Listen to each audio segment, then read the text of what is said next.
ನಮಸ್ಕಾರ ಸಾಮ್ರಾಟ್ ಟಿವಿಗೆ ಸ್ವಾಗತ. ನಾನು ನಿಮ್ಮ ಶ್ರೀರಕ್ಷಾ ಹಿರೇಮಠ. ಒಳ ಮೀಸಲಾತಿಗೆ ಶಾಪವಾಗಿರುವಂತಹ ಕಾಂಗ್ರೆಸ್ ಜಾತಿ ಜ್ವಾಲೆ ಹುಟ್ಟು ಹಾಕಿದ್ದಾರಾ ಏನಾದರೂ ಸಿದ್ದರಾಮಯ್ಯ ಅವರು? ರಾಜ್ಯದಲ್ಲಿ ಜಾತಿ ಯುದ್ಧ ಇದೀಗ ಶುರುವಾಗಿದೆ. ಇದಕ್ಕೆ ಕಾರಣವಾದರೂ ಯಾರಾಗಿರಬಹುದು ಎಂಬ ಪ್ರಶ್ನೆ ಇದೀಗ ಉದ್ಭವ ಆಗ್ತಾ ಇದೆ.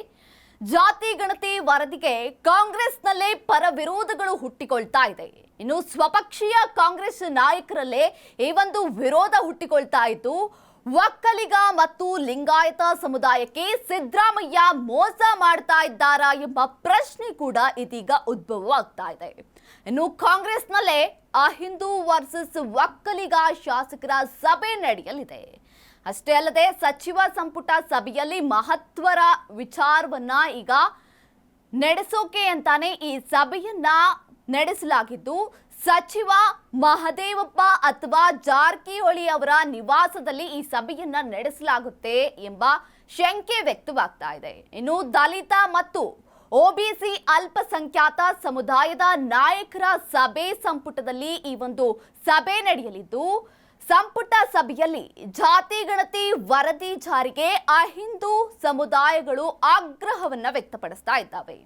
ಇದಷ್ಟೇ ಅಲ್ಲದೆ ಒಕ್ಕಲಿಗರು ಜಾತಿ ಗಣತಿ ಜಾರಿಯಾದಾಗಿನಿಂದ ಇದರ ವಿರುದ್ಧವಾಗಿಯೇ ಆಗ್ರಹಿಸ್ತಾ ಇದ್ದಾರೆ. ಯಾಕಂದ್ರೆ ಜಾತಿ ಗಣತಿಯನ್ನ ಯಾರು ಹೊರ ಹಾಕಬಾರದು ಎಂಬ ನಿಟ್ಟಿನಲ್ಲಿ ಇವರು ಈಗ ಇದರ ವಿರುದ್ಧ ಆಗ್ರಹವನ್ನ ಹೊರ ಹಾಕ್ತಾ ಇದ್ದಾರೆ. ಈಗಾಗಲೇ ಪ್ರಬಲ ಸಮುದಾಯಗಳಿಂದ ಇದರ ವಿರುದ್ಧವಾಗಿ ಎಷ್ಟೋ ಆಕ್ರೋಶಗಳು ವ್ಯಕ್ತವಾಗಿದೆ.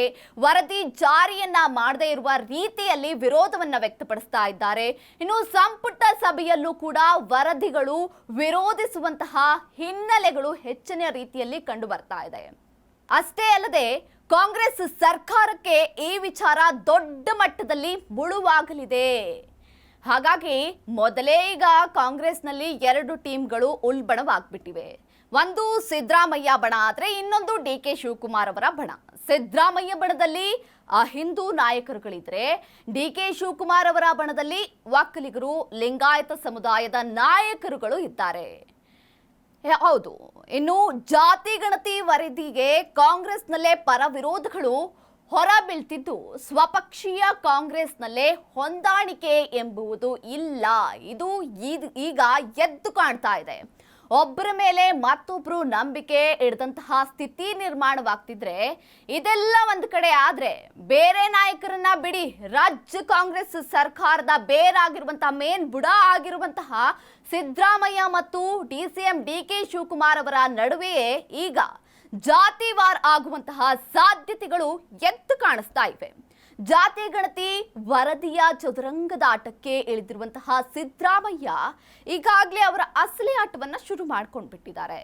ಒಕ್ಕಲಿಗ ಮತ್ತು ಲಿಂಗಾಯತ ಸಮುದಾಯದಿಂದ ವರದಿ ಜಾರಿಗೆ ವಿರೋಧವನ್ನ ವ್ಯಕ್ತಪಡಿಸುತ್ತಿದ್ದು, ಕಾಂಗ್ರೆಸ್ ಸರ್ಕಾರಕ್ಕೆ ಈ ವಿಚಾರ ದೊಡ್ಡ ಮಟ್ಟದಲ್ಲಿ ಮುಳುವಾಗುವ ಸಾಧ್ಯತೆಗಳು ಹೆಚ್ಚಾಗಿ ಕಂಡು ಬರ್ತಾ ಇದೆ. ಇದಷ್ಟೇ ಅಲ್ಲದೆ ಈಗ ಡಿ.ಕೆ. ಶಿವಕುಮಾರ್ ಬಣದಲ್ಲಿ ಒಕ್ಕಲಿಗ ಮತ್ತು ಲಿಂಗಾಯತ ಸಮುದಾಯದಿಂದ ವರದಿ ಜಾರಿಗೆ ವಿರೋಧವನ್ನ ವ್ಯಕ್ತಪಡಿಸುತ್ತಿದ್ದು, ಕಾಂಗ್ರೆಸ್ ಸರ್ಕಾರಕ್ಕೆ ಈ ವಿಚಾರ ದೊಡ್ಡ ಮಟ್ಟದಲ್ಲಿ ಈಗ ಮುಳುವಾಗುವ ಸಾಧ್ಯತೆ ಹೆಚ್ಚಾಗಿ ಕಂಡು ಬರ್ತಾ ಇದೆ. ಇನ್ನು ಡಿ.ಕೆ. ಶಿವಕುಮಾರ್ ಬಣದಲ್ಲಿ ಒಕ್ಕಲಿಗರು ಲಿಂಗಾಯತ ಸಮುದಾಯದ ನಾಯಕರು ಇದ್ರೆ, ಸಿದ್ದರಾಮಯ್ಯ ಅವರ ಬಣದಲ್ಲಿ ಅಹಿಂದು ನಾಯಕರುಗಳು ಇದ್ದಾರೆ. ಇದರಿಂದ ರಾಜಕಾರಣದಲ್ಲಿ ಬಿರುಗಾಳಿ ಏಳುವಂತಹ ಸಾಧ್ಯತೆಗಳು 100% ಕಂಡು ಬರ್ತಾ ಇದೆ. ಇನ್ನು ಇದರ ನಡುವೆ ಡಿ.ಕೆ.ಶಿ ಇದೀಗ ದಿಢೀರ್ ಅಂತ ಒಕ್ಕಲಿಗ ಶಾಸಕರ ಸಭೆಯನ್ನ ಕರೆದು ಮತ್ತಷ್ಟು ಕುತೂಹಲವನ್ನ ಎಲ್ಲರಲ್ಲೂ ಮೂಡಿಸಿದ್ದಾರೆ. ಈ ಮೀಟಿಂಗ್ಗೆ ಕಾಂಗ್ರೆಸ್ ಒಕ್ಕಲಿಗರ ಶಾಸಕರನ್ನ ಮಾತ್ರ ಡಿ.ಕೆ. ಶಿವಕುಮಾರ್ ಅವರು ಆಹ್ವಾನ ಮಾಡಿದ್ದಾರಂತೆ. ಇನ್ನು ಈ ಮೀಟಿಂಗ್ ಒಂದನ್ನ ಶಿವಾನಂದ ವೃತ್ತದ ಸರ್ಕಾರಿ ನಿವಾಸದಲ್ಲಿ ಈ ಸಭೆ ನಡೆಸಲಿದ್ದು, ಮೀಟಿಂಗ್ನಲ್ಲಿ ಎಂಎಲ್ಎಗಳು ಮತ್ತು ಅವರ ಅಭಿಪ್ರಾಯವನ್ನ ಡಿ.ಕೆ. ಶಿವಕುಮಾರ್ ಅವರು ಆಲಿಸಲಿದ್ದಾರೆ ಎಂಬ ಶಂಕೆ ವ್ಯಕ್ತವಾಗಿದ್ದು, ಯಾರಿಗೂ ಅನ್ಯಾಯವಾಗುವುದಕ್ಕೆ ಬಿಡಲ್ಲ, ಎಲ್ಲರ ಗೌರವವನ್ನ ನಾವು ಕಾಪಾಡ್ತೇವೆ ಅಂತಿರುವಂತಹ ಡಿಸಿಎಂ ಡಿ.ಕೆ. ಶಿವಕುಮಾರ್ ಅವರು ಇವತ್ತಿನ ನಡೆ ಎಲ್ಲರಲ್ಲೂ ಕುತೂಹಲವನ್ನ ಮೂಡಿಸ್ತಾ ಇದೆ. ಇನ್ನು ಜಾತಿ ಗಣತಿ, ಲಿಂಗಾಯತ, ಒಕ್ಕಲಿಗ ಸೇರಿದಂತೆ ಪ್ರಬಲ ಸಮುದಾಯಗಳು ಕೂಡ ವಿರೋಧ ವ್ಯಕ್ತಪಡಿಸುತ್ತಿರುವುದರ ನೇಮಕದಲ್ಲೇ ನಮ್ಮೆಲ್ಲರಿಗೂ ಗೊತ್ತಿರುವಂತಹ ಸಂಗತಿ ಇದಾಗಿದ್ದು, ಈ ನಡುವೆ ಒಕ್ಕಲಿಗ ಸಮುದಾಯ ಪ್ರಬಲ ನಾಯಕರಲ್ಲೊಬ್ಬರಾಗಿರುವಂತಹ ಡಿಕೆಶಿ ಪಕ್ಷದ ಸಮುದಾಯದ ಶಾಸಕರನ್ನ ಒಂದೆಡೆ ಸೇರಿಸಿರೋದು ನಾನಾ ಚರ್ಚೆಗೆ ದಾರಿ ಮಾಡಿಕೊಟ್ಟಿದ್ದು, ಮುಂದೇನಾಗಬಹುದು ಎಂಬ ಕುತೂಹಲವನ್ನ ಇಂಚಿಂಚಾಗಿ ಕೆರಳಿಸ್ತಾನೆ ಇದೆ.